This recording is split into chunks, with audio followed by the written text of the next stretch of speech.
Man, you can't hide from anybody around here. You, man. We need some help. We got a couple hands in here, The man. gig? What's happening, brother? Hey, buddy, what's up, man? There's a couple things right to take a look at real quick.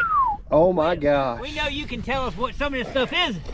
Holy smokes. Does it have a face on it? It does. Oh my gosh. Is that good? I don't know. Oh my gosh. Is that a good one? Hey, we're gonna have a great video for you. Hey, my name is Matt, and if you've ever wanted to know how to find a colonial pit or trash pit related to a house site, this video is gonna show you how right now. Let's go. So these guys right here have found a pit, but before we talk about that, I'm gonna show you some of the tools that you're gonna need. First things first, you're gonna need a metal detector. And why, you say? Why do I need a metal detector, Matt? Because the best way to find a colonial pit or a trash pit of any size is to dig the largest iron you possibly can find. Isn't that right, buddy? That's how we found this one. So you found this one, and what got you into this feature? Got a big iron hit. Big iron. I was hoping it was going to be a cannonball. Okay. And I dug down, I found a barrel band, and just kept digging, got oyster shells and just pottery. And yep, and so then it was on, you knew it was on from there. Yep. So a metal detector for me has been the best tool you possibly could use to find a colonial pit or even an 1800s or 1900s pit that may have bottles in it. The next tool you're going to want is a probe, because not only once you find the pit, you're going to want to find the edges of it. So Steve took his probe right here and he worked his edges all the way around. So we know this probe is about, what do you guys think? 8 feet? 3.5 feet maybe, yeah. So it's about 3.5 foot deep. So we know the depth. And look at that. We're pulling out bottle pieces as we go. That is, what is that? Transitional bottle. Wow. That's big stuff. Big bones, right? All that kind of stuff. So they know it's about 3.5 foot deep, and they think it's about 8 foot round. And as you can tell, there's a lot to go on this one. So the probe tells you exactly the size of the hole you're looking in. Next thing you're gonna need is a couple shovels. One to move big dirt. We use these Predator tools here to move small dirt. And then down here, what you got there, buddy? little metal rake. Little metal rake, little garden rake. And for us, in all these oyster shells, that builds a lot of opportunity to move and sift and get the oyster shells out of the way without disturbing or breaking anything up. Yep. So those are the tools. That's how. Now once you get in it, let's talk about that. All right, so we know it's there. We'll probe back here. Yeah, it's crunchy. So that's what you're listening for, is you're listening for that crunch. It may, oh, we may be out of it right there. I got nothing. Oh, no. I think it just goes deeper, Matt. I think it does. I got all the way back here, about 4 feet back, I'll still get something. There you go, it's out. It's definitely out of it there. Okay, so it looks like you kind of continue going around where those bowls are too there. So this is what we can typically call a mitten. And it was just a big circle bowl that they would dig down, throw their trash in, and just cover right back up. So we expect that these mittens are kind of spread out all throughout the area. Yeah, we're out of it. See, I think I will still get something like that. Nope. I got nothing there. There it goes. That's solid right there. So looks like about another 2.5 to 3 foot. All the way around. Yeah, all the way around. So there you go. Let's get in there and clean out Steve's work. So these guys have let me in the hole to look, and that's the first piece of pottery I've picked up, and that's early like slipware. I'm not exactly sure what that is, but it's beautiful. Probably a big serving dish. Rule number one, whenever you're digging a pit, first find the very floor. You have to go to the floor. It looks like there's another 12 inches here. Now this isn't uniformly dug, which is amazing because this is original soil, but just to the left is all the way down another 12 inches to through burn layer and ash, and you can see it over to the left. And what it means is that you have to stay on the floor to make sure that you don't miss anything. With these kind of pits, we never expect everything to be whole or even intact. In the 1600s, when you were in Virginia, you used everything to its end, and that means it was broken. But the fact is this is an incredible tale of what it was like living in rural Virginia as a first-generation colonist and soon to be American. Well, about 100 years later. So once you're in the pit moving around, switch over to these smaller shovels. I got some shovels over there, and then work right through this. There's a big piece of glass sticking out right there, and see what that does. So soft underneath it. Let's just work underneath it. That's a whole shoulder, a transitional bottle that we call an onion bottle. God, they're so beautiful. I mean, look at that. Oh, nice. That's so cool. This is wild. Put it in the jar. I think this whole thing is full of pits. I guarantee it. Coming out like crazy. There's a whole layer of shell in here. You can see the charcoal. What do you think they're cooking the pigs right in this pit, Matt? I think they were throwing everything right in this pit. Man. Pigs, oysters. Look at all that gray ash up high. They use this thing for a while too, because look how thick it is. I mean, what is that white part right there? that's ash. Layer. That's ash. That's ash, yep, wood ash. Probably from if they had indoor fireplaces. Now this is what everybody was eating right here. Oysters. We got another little sample of what else is here.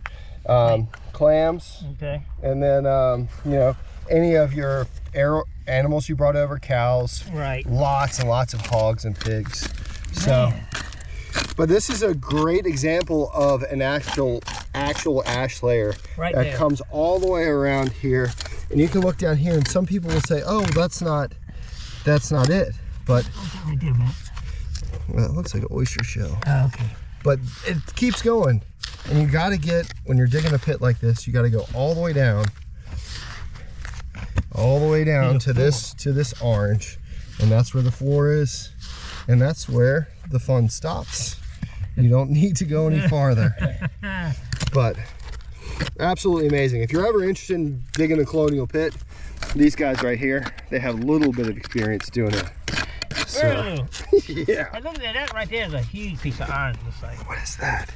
Oh, you know what that is? What? I think that is a servant's utensil. A grubbing hoe, I bet. We did find one of those big hose the other day. Yep.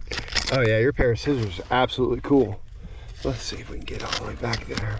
Oh, here we There go. it goes. There it is. Look at that. What do you got? The- these are the signals that get you into pits, and that thing is early. Look at the shape of it. Yep. It's blacksmith made. It's got this real long neck here. The late ones are real fat and wide. That's awesome right there, man. 1600 right there, baby. So Love cool. it. Let's do it. Right in the ash layer up top, there's a pipe bowl. And what we think is that the reason that the pipe bowls are up high is because they were sitting around smoking tobacco after a meal and tossing. What's that right there? Oh, look at that curved nail. Oh, yeah. Wow, look at that thing. That's a rosehead nail. That is absolutely cool, cool, cool. A nice big oyster. That nail is like, you could reuse that thing. Put them up here with this. Pipe bowls, glass, specialty nails.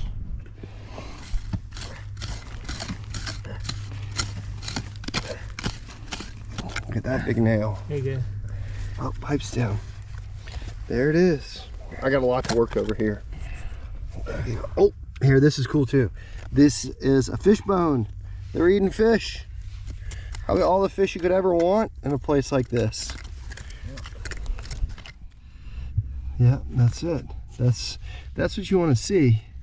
And honestly, we ought to have a wood stick. That's another great tool for digging these pits. You can use a little piece of wood, not a piece of metal. And It goes all the way up there. there's a, did we move a piece of flat glass? Alright, we'll go dig in there. Stay tuned. Yeah. All right, we'll go above it. We'll see how much is there.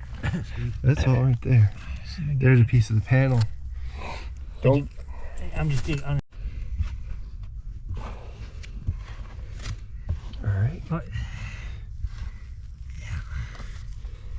Alright. Wow.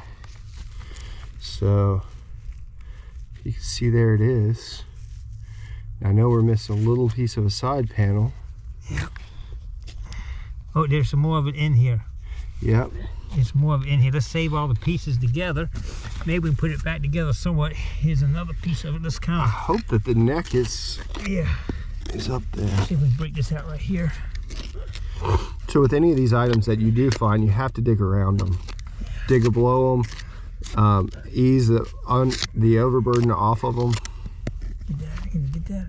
It's in there, ain't it? Oh, that's good. What is that? Big piece of brick. Something hard on top of it right here. That's what broke it. Let me go above it. There it is. Well, it looks like it just moved when you just touched it. Yeah. Yeah, All right, that's the we'll see. top right there. Look at that little top. Ain't that awesome right there? That's pretty cool. Yeah, that's pretty wild. Hopefully the other side is hidden in the back there. This glass is so fragile. Oh, There's another piece there's of it one right piece there. I don't think it goes back, but I think that's gonna be the end of it, maybe. A piece of it, is it? There's a pretty significant amount of it. Okay. Here's There you another go. side of the shoulder. We'll have to put all that in one Little container pocket. so we can hopefully glue it back together. Oh, there's some more of it right there, isn't it? Oh, no, that's just a Oh, there's right a, there. there's some in a, there. yeah, it's so thin. Yeah, it's some thin stuff. There you go. There's a piece of a panel. All right, got a lot of it anyway. All right, we'll keep that together and try to get it together. All right, we'll put this over here to this side. Put it together. It just popped out, and I looked at it. It's got a little base to the bottom, but it's a two-prong fork. Had a prong here, prong here. Wow. So that's what they were using to eat in here. That's pretty cool. I guess it broke, so they tossed it. Travel back in time a little bit here. My family originally came to Virginia. Farthest I can find is about 1640, and it's kind of interesting because they some of them came to Virginia, and I don't know whether they didn't like it or they were they had money. Well, if they had money, they certainly didn't leave me any. But they ended up, a handful of them ended up going back to England and pass away in a place called Staffordshire, England. And I don't know much about it, but that's where some of the graves showed up, and then some of the kids stayed, and then long away, they packed all their stuff up and moved from this area and ended up about 40 miles to the west here, and that is where they stayed for the next 300 years until I came along. So that's really cool. It's really cool to be so close to a place connected to my family and my family history, and to actually be exploring an area that heck, maybe they were even around here. Look at that conglomeration of oysters. Wow, that's wild. So that's a fun story, and that's why this is even more special to me. And huge shout out to Buddy and the old gig master who never lets me down. So go check out his channel, say hi, Facebook, YouTube, real life, all the same. Sorry, there's the end. Right there. No more pipe stems, nothing falling down from the high side. Everything probes clean. We're gonna backfill this section to the left over here as we go. We're gonna work around, I think Steve, we have a little section in here between Steve, and that's about it. But there's still bottles. He's got all kinds of stuff going on down here. A lot of ash down there. Just because of the volume of oyster shells in here, the very limited amount of glass, we have found some glass, but it's not a ton. We believe this to be a cooking pit. But I mean, if you lived by places you could find these, you were probably at least going to eat well, whether or not you liked oysters. Didn't really matter. But that's why we think this is a cooking pit. It's because of the volume. Let's see if we can get up underneath that one. Look at that one.